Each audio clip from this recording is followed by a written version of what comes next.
ఇప్పుడు నేను ఆ బాధ ఏంటంటే 3 గంటలు ప్రయాణం చేసిన కనీసం అర్థమని చెప్పకుండా ఏం లాభం.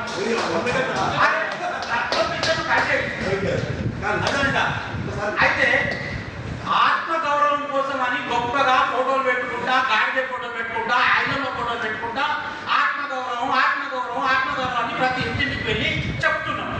ఎక్కడ ఆత్మగౌరవం? అవమాన పాలవుతుంది. ఖమ్మం జిల్లాలో ఒక చెల్లె 4 గంటల మధ్య పోలుగా పోతుంటే తాను ఒక రాక్షసులు ఆ పోలు తోవడానికి పట్టుకోవడానికి పోతుంటే కింద నుండి మీదికి చూస్తున్నాడు ఒక దుర్మార్గుడు. ఎందుకోసం చూస్తున్నాడు అనేటువంటి ఆలోచన కోసం పుట్టవలసినటువంటి ఆవశ్యకత ఇక్కడ ఉన్నది. ఒక ఆడబిడ్డ కోసం, ఒక ఆత్మగౌరవం కోసం, మన జాతిని రక్షించేటువంటి మార్గంలో నిజంగా కొట్లాడడానికి వచ్చేటువంటి వాళ్ళు ఉండండి. రాజకీయ ఎత్తుగడలైతే నేను కూడా రాగలగా. నేను చెప్తున్నాను ఏంటంటే, నేను ఈ మాటలు మాట్లాడుతున్నా, నువ్వు వస్తావు అంటే రేపన్నుడు చూడండి, అవసరమైతే పార్టీని కూడా పక్క పెడతా. ఎందుకంటే శాఖలోని రజపుణ్యాన్ని చెప్పుకోబడేటువంటి సిగ్గు మాలిన వ్యవస్థలో ఉన్నటువంటి విద్యావంతులు, వివేకవంతులు, ఉన్నతమైనటువంటి ఉద్యోగస్తులు ఉన్నటువంటి నీచమైనటువంటి జాతిలో మనం ఉన్నాం. అటువంటి జాతిని ప్రేరేపించేటువంటి విధానంలో ఒక ఉస్మానియా విద్యార్థిగా, ఒక రీసెర్చ్ స్కాలర్గా నాకున్న అనుభవాన్ని తప్పనిసరిగా నా జాతి కోసం పణం పెట్టడానికి నేను సిద్ధంగా ఉన్నాను.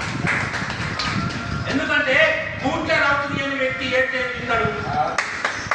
ఇప్పుడు నా జాతిని, నా ఇంటినే చక్కబట్టుకునేటువంటి వ్యక్తి నేనే రాజకీయం చేస్తా.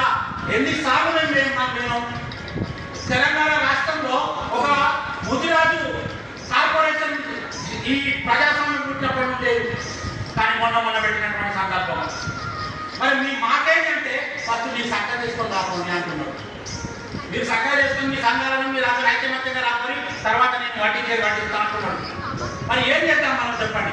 ఇక్కడ వ్యక్తిగత కక్షలు ఎవరికి లేవు, వ్యక్తిగత ఇల్లు పక్కపొంటి ఇల్లు ఎవరికి లేరు, భూమి పక్కపొంటి భూమి ఎవరికి లేరు. ఎవరి కోసం కొట్లాడతాను? మన జాతి యొక్క ఆత్మగౌరవం అంటున్నాం. మరి ఎందుకు ఈ ఎత్తుగడ, ఈ యొక్క థాట్ పాలసింగ్, వ్యక్తిగతమైనటువంటి కక్షలు? దయచేసి దండం పెడుతున్నా అందరికీ నేను, ఇప్పటికైనా మారండి. ఇక ఇంకొక విషయం, ఇక ముక్కుపచ్చలాలు అనేటువంటి 2 ఏళ్ల పసిపప్ప అంటే ఆయన ఎంత చెప్పినా తక్కువే. అజ్ఞానులు, మూర్ఖులు, మోచేతి నీరు తాగేటువంటి వ్యక్తులు ఏమేమో మాట్లాడుతున్నారో అది అందరికీ తెలిసినటువంటి చరిత్ర. గుర్తుపెట్టుకోండి, దాచేస్తే దాగని సత్యం. కాలం గొప్పది. ఎంత గొప్పవాడినైనా కూడా కాలగర్భంలో కలిసి పడేస్తారు. అది ఎంత గొప్ప